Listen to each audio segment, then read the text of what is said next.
बॉलीवुड के लिए खोले गए दरवाजे, सरकार ने किया नई फिल्म पॉलिसी का ऐलान।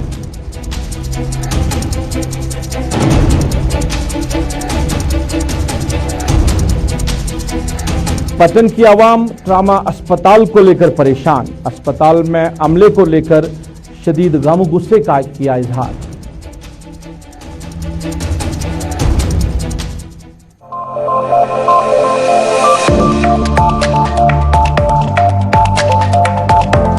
बिस्मिल्लाहिर्रहमानिर्रहीम, अस्सलाम वालेकुम नाजरीन, आप श्रीनगर के गुलिस्तान स्टेडियम से बराह रास्त स्पेशल रिपोर्ट देख रहे हैं और मैं हूं आपका मेजबान सईद रूफ। स्पेशल रिपोर्ट में सबसे पहले बात करेंगे आज तवारीखी जामिया मस्जिद श्रीनगर के हवाले से। तकरीबन 4 माह के बाद आज श्रीनगर की जामिया मस्जिद में नमाज अदा की गई है। कोविड-19 के बीच में जहां इंतजामिया का फैसला था कि मस्जिदों में नमाज नहीं होगी, पाबंदी लगाई गई थी बड़े इज्तिमा से, क्योंकि कोविड-19 की दूसरी लहर की वजह से सरकार का ये फैसला आया था। अब जब दूसरी लहर के बाद मस्बत मामलात में वाज़िह कमी देखने को मिल रही है, सरकार ने अनलॉक कर दिया, मार्केट्स खोल दिए गए हैं, पब्लिक ट्रांसपोर्ट सड़कों पे रवा दवा है, पार्क्स और गार्डन्स को खोलने की इजाज़त दी गई है। और आज इस सिलसिले में तवारीखी जामिया मस्जिद में भी नमाज जुमा अदा की गई है। सरकार ने फैसला लिया कि अब वहां से पाबंदी जो है हटा ली गई है। मीरवाइज उमर फारूक की गैर मौजूदगी में इमाम हाई ने नमाज के फ़राइज़ अंजाम दिए। वहाँ क्या कुछ तफसीलात है, वहाँ से लोगों में किस तरह जोश खरोश था और लोग क्या कह रहे थे आज के इस फैसले के हवाले से, सरकार के पूरी तफसीलात आप तक पहुंचा रहे हैं हमारे साथी अमजद खान।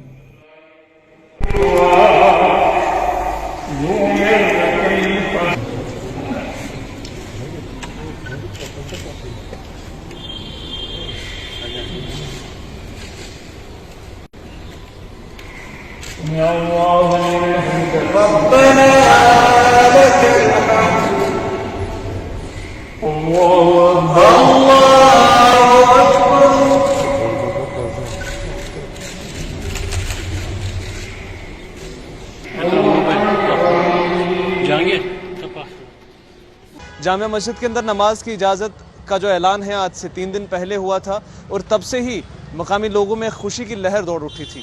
मस्जिद की कमेटी ने पहले से ही सफाई अभियान शुरू कर दिया था और आज लगभग 4 महीने के बाद मस्जिद में दोबारा से एक बार इज्तिमाई नमाज की इजाज़त मिली, जिसमें हज़ारों लोगों ने शिरकत की और पूरी तरह से कोविड के प्रोटोकॉल्स का ध्यान रखा गया, मास्क, सोशल डिस्टेंसिंग का पूरा ख्याल रखा गया और उसके साथ साथ जैसे ही नमाज हुई किसी तरह की भीड़ भाड़ बाहर नहीं लगाने की इजाज़त दी गई और नमाजी नमाज पढ़कर वापस खुशी खुशी अपने घरों की तरफ लौट चुके हैं। यानी जम्मू कश्मीर के अंदर धीरे धीरे कोविड के जैसे जैसे नंबर्स घट रहे हैं, धीरे धीरे वैसे वैसे सिस्टम जो है थोड़ा सा हल्का नॉर्मल होने शुरू हो रहा है। यानी सबसे पहले मार्केट खुले, उसके बाद पार्क खुले, उसके बाद मस्जिदें खुली, उसके बाद दरगाहों में थोड़ी बहुत इजाज़त मिली और अब तारीख़ी जामिया मस्जिद में जिस तरह से नमाज की इजाज़त मिली है, आने वाले समय में और अच्छी खुशी खबरें जम्मू कश्मीर के लिए आ सकती हैं, श्रीनगर के लिए आ सकती हैं। कोविड के लिहाज से इसकी उम्मीद लगातार लगाई जा रही है।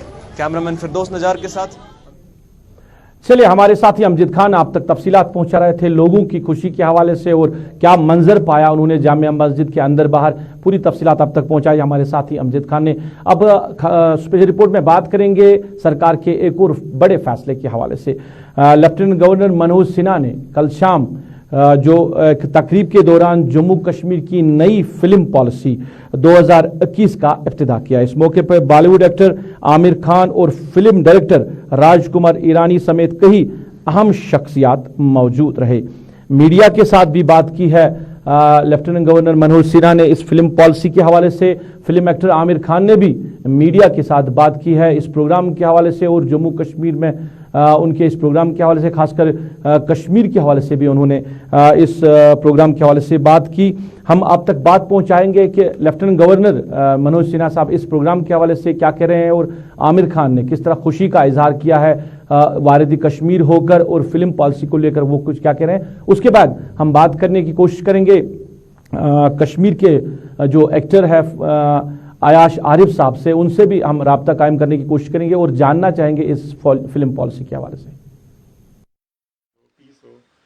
मैं इसे एक ऐतिहासिक मोड़ मानता हूं और मुझे लगता है कि सभी स्टेक होल्डर्स से व्यापक कंसल्टेशन के बाद ये फिल्म पॉलिसी बनी और ख़ास तौर से फिल्म इंडस्ट्री से जुड़े हुए साथियों ने काफ़ी इसमें सहयोग किया है। मैं इतना कह सकता हूं कि यहाँ का पूरा प्रशासन पूरी तरह प्रतिबद्ध है कि वो पुराने दिनों की वापसी फिर से यहाँ हो सके। आमिर साहब, आपसे जानना चाहेंगे, जहाँ प्रोड्यूसर्स और डायरेक्टर्स का रोल होता है फिल्म को हिट करने में, वहाँ कितनी इंपॉर्टेंस होती है लोकेशंस की, और कश्मीर से बेहतर कोई जगह नहीं? देखिए, कश्मीर से कोई खूबसूरत जगह मैंने तो देखी नहीं है अपनी ज़िंदगी में, और उसकी एक ख़ास वजह यह है कि यहाँ के लोग जो हैं वो जितनी खूबसूरती है यहाँ की उतने ही खूबसूरत लोग हैं यहाँ के। और ये बड़ी खुशी की बात है कि सिन्हा साहब ने ये पॉलिसी निकाली है। इससे इंडस्ट्री को एक बार फिर मौका मिलेगा यहाँ आने का, यहाँ की खूबसूरत लोकेशंस में शूट करने का, और मुझे लगता है कि देश भर की बल्कि दुनिया भर के लोगों को कश्मीर का मज़ा लेने का एक मौका मिलेगा। और यहाँ के लोगों को जैसे एलजी साहब बता रहे थे कि यहाँ के जो टैलेंट है उसको भी डेवलप करने की कोशिश की जा रही है, और ये बहुत ही बड़ी बात है। मैं तो एक दिन चाहूँगा देखना कि हम कश्मीरी फिल्में देखें जैसे हम और भी ज़बानों में फिल्में देखते हैं, तो यहाँ की इंडस्ट्री खुद की हो, फिल्म इंडस्ट्री कश्मीर की हो, और जो नेशनल फिल्म इंडस्ट्री को कंट्रीब्यूट करे जैसे बाकी इंडस्ट्रीज करते हैं। चलिए, फिल्म एक्टर आमिर खान बात कर रहे थे और बात कर रहे थे कश्मीर के टैलेंट के हवाले से। कश्मीर के टैलेंट को फायदा मिल सकता है इस फिल्म पॉलिसी को लेकर, और साथ ही जो इस फिल्म पॉलिसी से यहाँ की जो एक्टर्स हैं उनको भी फायदा मिल सकता है, और बाहर के जो फिल्म एक्टर्स हैं वो कश्मीर आकर लुत्फ अंदोज भी हो सकते हैं। तो क्या इस वाकई में इस फिल्म पॉलिसी से यहाँ के जो एक्टर्स है या जो इस इंडस्ट्री के साथ मुंसलिक लोग हैं उनको फायदा मिल सकता है? तो क्या कुछ उन्होंने पाया इस फिल्म पॉलिसी को लेकर, हम बराह रास्त बात करेंगे कश्मीर के, जम्मू कश्मीर के जो मायानाज एक्टर हैं अयाश आरिफ साहब, उनसे ही हम क्योंकि मौजूद रहे इस प्रोग्राम में, उनसे ही जानना चाहेंगे इस फिल्म पॉलिसी को लेकर। अयाश साहब, खैर मकदम है आपका मेरे प्रोग्राम में। जानना चाहेंगे इस फिल्म पॉलिसी को लेकर, जिस तरह लेफ्टिनेंट गवर्नर मनोज सिन्हा साहब या आमिर खान ने भी कहा कि यहाँ के जो एक्टर्स हैं, एक तो टैलेंट जो उनका है उसको उभारने में ये फिल्म पॉलिसी जो है काफ़ी फायदा दे सकती है, और साथ ही यहाँ के जो लोग इस इंडस्ट्री के साथ मुंसलिक रहे हैं काफ़ी सालों से उनको भी फायदा मिल सकता है, क्योंकि बाहर के लोग भी यहाँ आ सकते हैं, इनको भी काम मिलेगा। क्या वाकई में यहाँ के जो लोग हैं इस इंडस्ट्री के साथ मुंसलिक है उनको कोई फायदा मिलता हुआ दिखाई दे रहा है आपको? शुक्रिया मुझे इन्वाइट करने का। जहाँ तक इस फिल्म पॉलिसी का ताल्लुक है, एज ए फिल्म मेकर हम इसका खैर मकदम करते हैं, और हम चाहते हैं कि बाहर से ज़्यादा फिल्म यूनिट यहाँ जाए और यहाँ काम करे, और यहाँ हमारे जो छोटे छोटे अदाकार है, कलाकार है, उनको फ़ायदा मिले। लेकिन अभी आमिर साहब ने जो बात कही वो मेरे दिल को छू गई। उन्होंने वाकई मेरे जबान से वो बात कही, क्योंकि हम चाहते हैं कि ये पॉलिसी के साथ साथ यहाँ पे रीजनल सिनेमा डेवलप हो, उसको प्रमोट किया जाए, क्योंकि बॉम्बे से जितने भी लोग आ रहे हैं वो वहाँ से मेजर कॉस्ट लेके आते हैं, फर्स्ट लीड वहाँ से लेके आते हैं, सेकंड लीड वहाँ से लेके आते हैं, थर्ड लीड भी वहाँ की होती है, और बाकी जितने भी छोटे मोटे किरदार होते हैं जो एक्स्ट्रा कैरेक्टर्स हैं वो यहाँ से लेते हैं, उनको फायदा मिलेगा। लेकिन जहाँ तक मेजर चंक का ताल्लुक है, जितने भी हमारे आर्टिस्ट हैं, कलमकार हैं, टेक्नोक्रेट्स हैं, उन्हें फायदा जो मिलेगा वो रीजनल सिनेमा से मिलेगा, अपनी जबान में जो फिल्में बनेंगी उससे फायदा मिलेगा।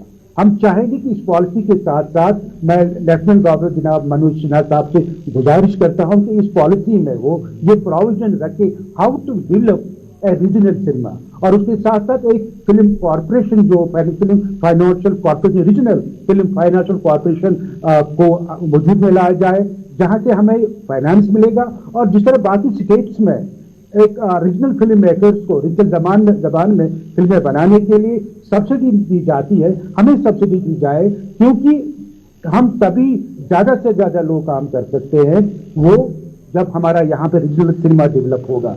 बॉम्बे से जितने भी लोग आएंगे बिल्कुल उनका खैर मकदम, हम चाहेंगे वो यहाँ पे आ जाए, उनको यहाँ के लॉजिस्टिक सपोर्ट भी मिले, लेकिन ज़्यादा लोग उसके साथ मुंसलिक नहीं होंगे।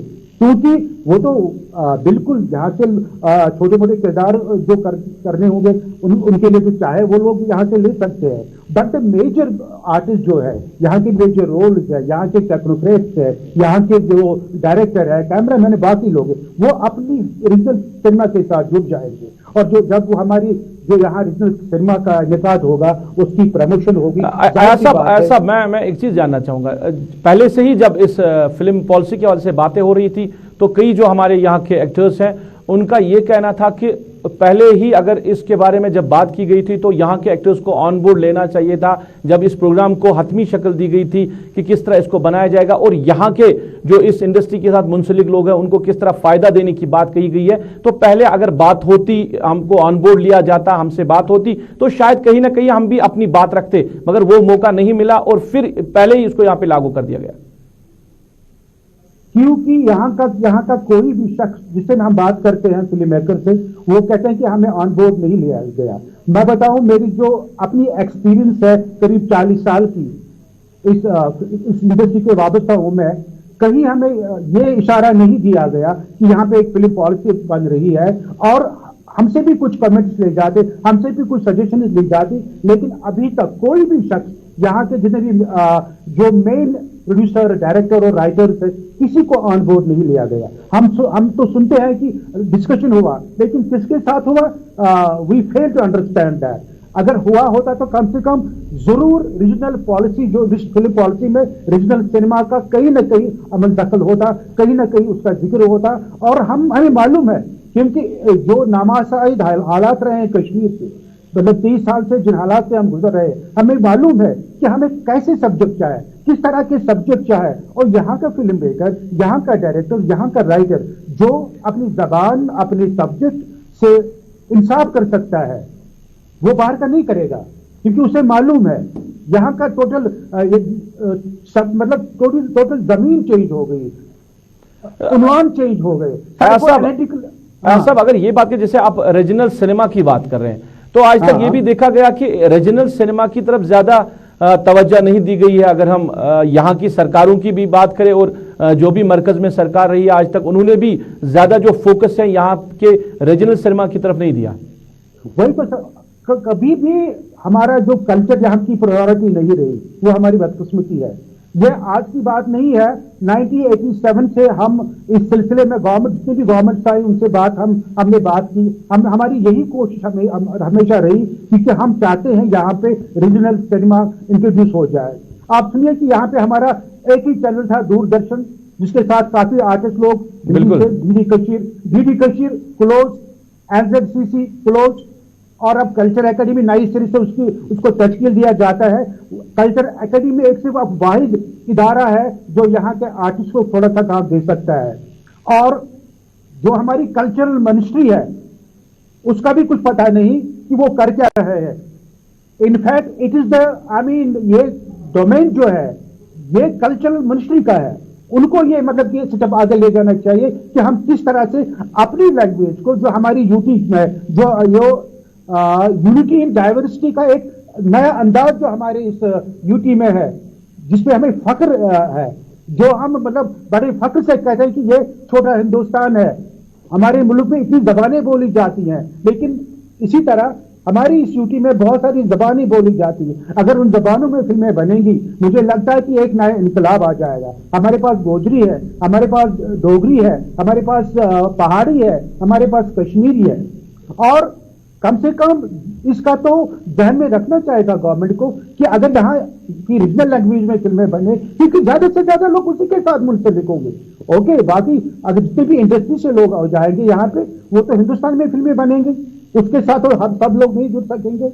और हम चाहेंगे कि हमारे लिए एक कम से कम एक प्रमोशन का जो नया, मैं बताऊंगा, नया तरीका, इस रीजनल लैंग्वेज में फिल्में जो बनेगी उसका प्रमोशन का एक नया तरीका जो है उसको अडॉप्ट किया जाए। कश्मीरी फिल्मों का जिक्र भी तो आमिर खान ने किया कि अब कश्मीरी फिल्में भी जो आनी चाहिए। Thankful, I am very thankful to Aamir साहब। आमिर साहब is the only person who spoke about the regional film.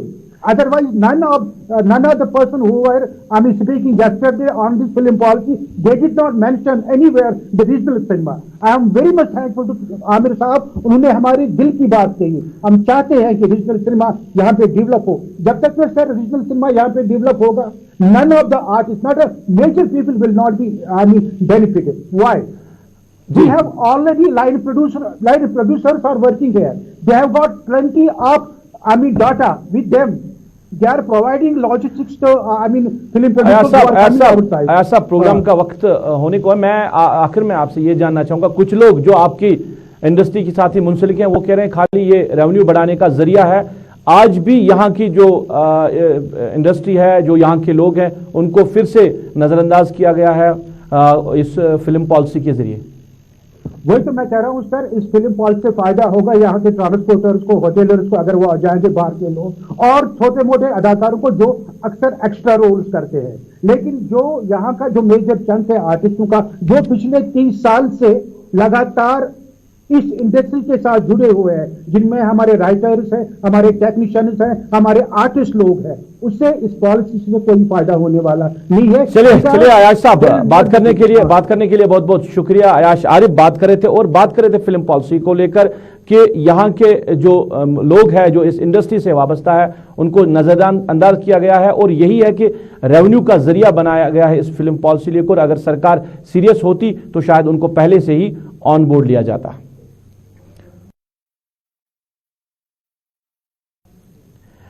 नाज़रीन, आप स्पेशल रिपोर्ट देख रहे हैं। बात करेंगे, सरकार ने बल्दियाती इंतखाब किए और यह बताया गया कि जो ग्रास रूट लेवल की डेवलपमेंट है उसको करने के लिए, उस डेवलपमेंट को जो काफ़ी वक्त से नहीं हो रही है और उसको पूरा करने के लिए ये स्टेप लिया गया। अब इंतखाबात कराए गए और इंतखाबात के बाद जो नुमाइंदे चुन के आए, कहीं ना कहीं वो मुख्तलिफ इलाकों से आए रोज़ एहतिजाज करते हैं और अपनी बात रखते हैं, क्योंकि उनका ये कहना है कि जिस मकसद के लिए वो इंतखाबात में आए थे, जो उन्होंने हिस्सा लिया था, वो मकसद कहीं पूरा नहीं हो रहा है और जो उनके साथ वादे भी किए गए थे सरकारों की तरफ से, वो वादे भी कहीं पूरे नहीं हुए। अगर हम अच्छबल म्युनिसिपल कमेटी की बात करें, वहां के जो म्युनिसिपल कमेटी के चेयरमैन हैं इम्तियाज अहमद, उन्होंने अपने बाकी साथी जो उनके हैं, उनके हमरा आज जो एमसी अच्छबल है वहां पे ताला चढ़ाया। उनका यह कहना है कि एडमिनिस्ट्रेशन से उन्होंने नाराजगी का इजहार किया। उनका कहना है कि इलेक्शन करवाए गए, इंतखाबात हुए, फिर ये सारे जो इंतखाबात है ये बेसूद हुए क्योंकि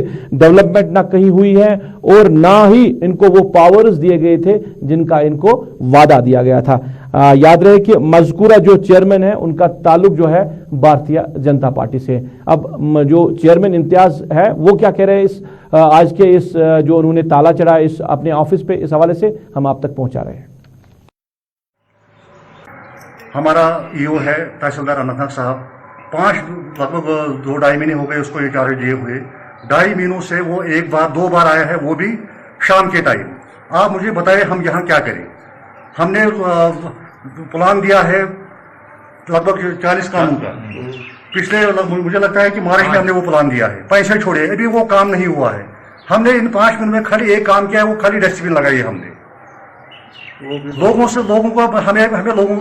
को फेस करना है, लोग हमारे पास आते हैं। आप मुझे बताइए मैं लोगों को क्या कहूंगा जब यहाँ कोई काम हुआ ही नहीं है। डायरेक्टर साहब को फोन मिलाता हूँ, वो कहता है कि कल हो जाएगा, परसों हो जाएगा, परसों हो जाएगा, तरसों हो जाएगा, लेकिन ये खाली मुझे लगता है कि खाली बात। चले इधर बात करें हंदवाड़ा के हवाले से, तो बार एसोसिएशन हंदवाड़ा ने आज प्रोटेस्ट किया, सड़कों पे आए, उन्होंने एहतिजाज किया और एहतिजाज का मकसद जो उन्होंने बताया, वहां के जो एडमिनिस्ट्रेशन है उनके खिलाफ उन्होंने जो एहतिजाज किया। उनका कहना है कि जो एडिशनल डिप्टी कमिश्नर वहां के हैं उनके ऑफिस में कुछ वकला के साथ बदसलूकी की गई है, जिसकी वजह से बार के जो लोग हैं वो आज सड़कों पे निकल आए। कल का मसला ये हुआ कि हमारे पास बहुत सारे जो भी लिटिगेंट्स हैं उनने हमें अप्रोच किया ऑफिस में and they informed us about the mall practice and corruption going on in the ADC office. ये पहला डायमेंशन। दूसरा हमारा ये था कि हमें जो अपील्स फाइल करनी होती है, we have to file the appeals in the same office. पिछले 1 महीने से जब भी कोई लॉयर जाता है इसके ऑफिस में अपील फाइल करने की, तो ये हमेशा हमारी अपील को रिफ्यूज करता था ऑन वन प्रीटेक्स्ट और अनदर।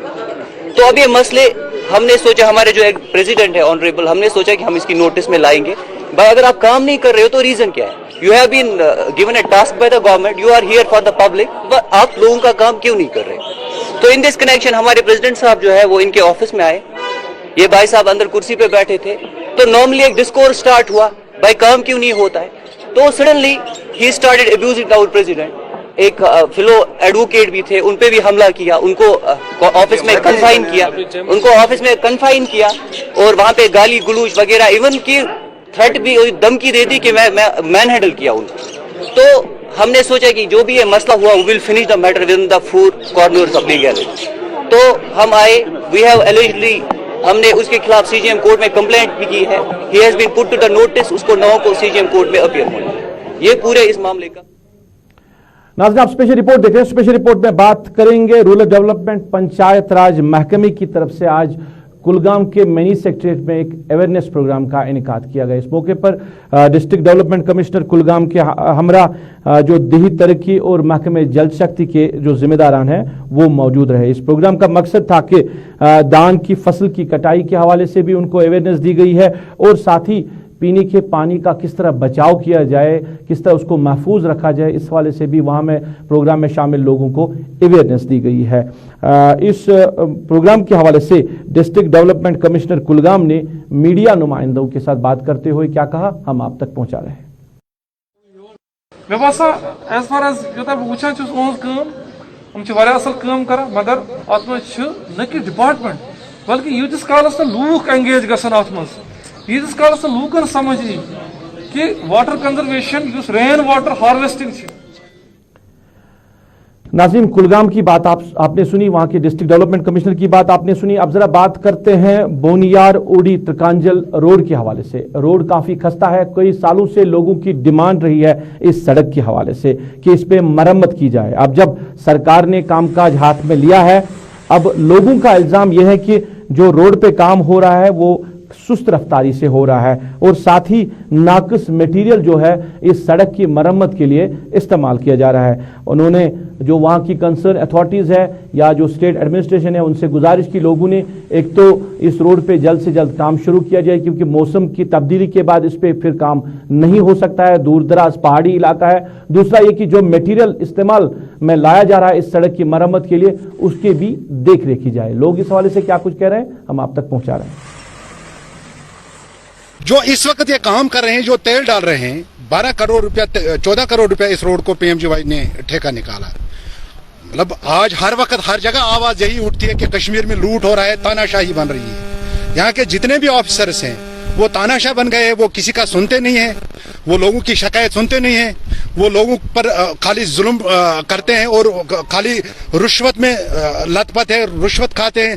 14 करोड़ रुपया जो गवर्नमेंट ने इस पर पीएमजीवाई को ठेका दिया, अब उसमें गवर्नमेंट को देखना चाहिए। अगर इन्होंने तेल शुरू किया, क्या नीचे इसका जो मीटर इनको डालना था वो डाला इन्होंने रोड को? आज तक पहली बार भी इन्होंने एक बार चोरी किया, मगर उस वक्त हुकूमत थी, यहाँ कश्मीर स्टेट गवर्नमेंट की हुकूमत थी, उन्होंने उस ठेकेदार का पैसा खाया, उन्होंने कुछ नहीं। मगर जो इस वक्त लूट हो रहा है वो अब हम झूठ बोलेंगे, आपने खुद मतलब इस रोड की हर जगह हालत भी देखी। त्रिकांजन बाजार, लुंडा बार्डन जो चढ़ाया, जो 20 चलो, इधर पटन की आवाम भी परेशान है और पटन की आवाम वहां का जो ट्रॉमा अस्पताल है वहां के अमले को लेकर परेशान है। लोगों की शिकायत है कि जो वहां पे मुलाजिम काम कर रहे हैं उनको दूसरी जगहों पे अटैच किया गया है और जो उनकी सैलरी है वो इसी अस्पताल से विड्रा हो रही है और लोगों को काफी ज्यादा मुश्किलात हो रही है। वहां पे जो स्टाफ अवेलेबल नहीं रहता है। कई बार अगरचे लोगों ने ये डिमांड जो है वहां की इंतजामिया की नोटिस में भी लाई है, मगर आज तक इंतजामिया ने उसका कोई भी संजीदा नोटिस नहीं लिया। जो मुलाजिम वहां के दूसरी जगहों पे असर रसूख की बिना पे उनको तैनात किया गया है उनके खिलाफ कोई कार्रवाई नहीं हुई है। लोग इस हवाले से क्या कुछ कह रहे हैं, हम लोगों की बात आप तक पहुंचा रहे हैं। कुछ पैरामेडिकल स्टॉपर्स जिसमें कुछ ये क्या बोल रहे हैं इनको फार्मासिस्ट और ये डेंटल असिस्टेंट हो, उनको दूसरी जगह अटैच किया गया है कि ये असल रसूख पे दूसरी जगह पे अटैच उन्होंने अपने आप को किया है, जिस वजह से लोग यहाँ पे बहुत सफ़र कर रहे हैं। तो अब मैंने सुनने में आया है कि एक बार कमिश्नर सेक्रेटरी अतुल डुल्लू साहब ने ऑर्डर निकाला था कि ये अटैचमेंट बंद होनी चाहिए, मगर फिर भी ऐसा हो रहा है, असल रसूख के बिना पे ऐसा हो रहा है। उस वजह से लोग बहुत ज़्यादा सफ़र कर रहे हैं। अब हमारी गुजारिश है डायरेक्टर हेल्थ सर्विसेज और कमिश्नर सेक्रेटरी अतुल डुल्लू साहब से कि मेहरबानी करके इस पे आप देखिए, ताकि ये पट्टन में इनको वॉलंटरी लड़कों को लाना पड़ता है। तो इसलिए ये देखिए कि जो परमिट मुलाजिम है उनको अपनी अपनी जगह रखे, वो तनख्वाहें यहाँ से लेते हैं और काम दूसरी जगह पे करते हैं। इस लिहाज से गुजारिश कर रहा हूँ गवर्नमेंट से कि मेहरबानी करके। और चलिए, पट्टन की आवाम अस्पताल को लेकर परेशान है। इधर बात करें किन्हामा, जो बागात कनीपोरा के लोग हैं, वो सड़क की खस्ताहाली को लेकर परेशान है। हरगाम बनगाम की जो सड़क है किन्हामा की, वो काफी खस्ता है और मुहर्रमुल हराम के अयाम आने वाले हैं। लोगों को मुश्किलात हो सकती है चलने फिरने में, क्योंकि जुलूस जो हाजा जुलूस है इस रोड से निकल रहे हैं, उनमें भी मुश्किलात हो सकती है। इंतजामिया से गुजारिश की है लोगों ने कि जल्द से जल्द इस रोड पे काम जो है वो शुरू किया जाए, ताकि लोगों की जो मुश्किलात है वो खत्म हो सके। लेटेस्ट हमारा है जो हमारा रोड है, लिंक रोड, जो हमारा यहाँ से मेन रोड से आस्थान तक जाता है, ये बिल्कुल ही खराब है। इसकी हालत खस्ता हाल है, आपने खुद देखा। तो आपने देखा कितना पानी जमा हो रहा है। कल शाम को मामूली से बारिश हुई तो कितना पानी जमा इसमें हुआ है। हमने इसके लिए बहुत बार हम डीसी साहब के पास भी गए, कंसर्न जो एजेंसीज है R&B है उनके पास भी गए हैं इस सिलसिले में, लेकिन आज तक वो सिर्फ यही बोल रहे हैं कि हम आएंगे, हम अपना JE भेजेंगे, वो एस्टिमेट उठाएंगे, हम इस पे काम शुरू करेंगे, लेकिन आज तक वो नहीं हो पाया है। कोई काम इस पे नहीं हुआ है। और ये सबसे बड़ा हमारा यहाँ मसला है रोड का, क्योंकि ये हमारी जो बुनियादी ज़रूरत है रोड की। बच्चे स्कूल जाते हैं, शाम को मस्जिद लोग जाते हैं, नहीं जा पाते। आपने खुद देखा कि कैसी हालत है रोड की। यही हम गवर्नर, ऑनरेबल गवर्नर से यही इल्तिमास करते हैं कि मेहरबानी करके आप तो तामीरी जहन रखते हैं। हमने जो आपने यहाँ काम किया है वो बहुत ही अच्छा किया है आज तक जो देखने में आया, जहाँ भी आप कोई भी। चलिए, ये किन्हामा की आवाम। और इधर बात करें गुननडोना डोडा के हवाले से, वहाँ के जो लोग हैं राशन डिपो के हवाले से उनकी शिकायत रही है कि इलाके में जो राशन डिपो है वहाँ पे नाकस मटेरियल, नाकस राशन जो है वो रखा गया है। और जो लोगों की आवाज़ जो है वो इंतजामिया तक पहुंची है। वहाँ के जो DDC मेंबर हैं उन्होंने इस मामले का सीरियस नोटिस लेते हुए इस राशन डिपो पे ताला चढ़ाया है। और बाद में जो मीडिया के लोग हैं उन्होंने ये मामला जो है वहाँ के एडिशनल डिप्टी कमिश्नर तक पहुंचाया कि लोगों की शिकायत है कि वहाँ पे नाकस जो चावल है वो लोगों को दिया जा रहा है, या आटा जो है वो लोगों को दिया जा रहा है। इस पे एडिशनल डिस्ट्रिक्ट डेवलपमेंट कमिश्नर डोडा क्या कह रहे हैं हम आप तक पहुंचा रहे हैं। ये जैसे हमारे नॉलेज में लाया गया, तहसीलदार साहब ने बताया कि ये आटा जो है मिल से जो आता है, जैसे उधमपुर इनका मेन हेड ऑफिस है, वहाँ से गुंदरा तहसील के लिए जा रहा था और इसका गुंदरा स्टोर जो है वहाँ था। तो हमारे नॉलेज में भी थ्रू मीडिया और ये चीज़ पहुँची। हमने उसी वक्त तहसीलदार साहब को भेजा और डिटेल रिपोर्ट उनसे मांगी है और एक कमेटी बनाई है जिसके लिए वो इंक्वायरी के लिए इंक्वायरी ऑफिसर भी लगाया है। प्लस AD फूड को क्लियर कट इंस्ट्रक्शन दे दी है कि भाई जो भी इसमें लैकुना पाया गया है उसकी इंक्वायरी करे, वो रिपोर्ट सबमिट करेगा। और ये आटा जो है हमने उनको आगे डिस्ट्रीब्यूट करने से रोक दिया है रिटर्न मिल के लिए, और इसके हम सैंपल भी बना रहे हैं। चले नाज़रीन, ये था आज का स्पेशल रिपोर्ट। आज की स्पेशल रिपोर्ट में बस इतना ही। मुझे मेरी पूरी टीम के साथ इस वादे के साथ दीजिए इजाजत, आप अपना ख्याल रखेंगे, हमें अपनी नेक दुआओं में याद रखेंगे।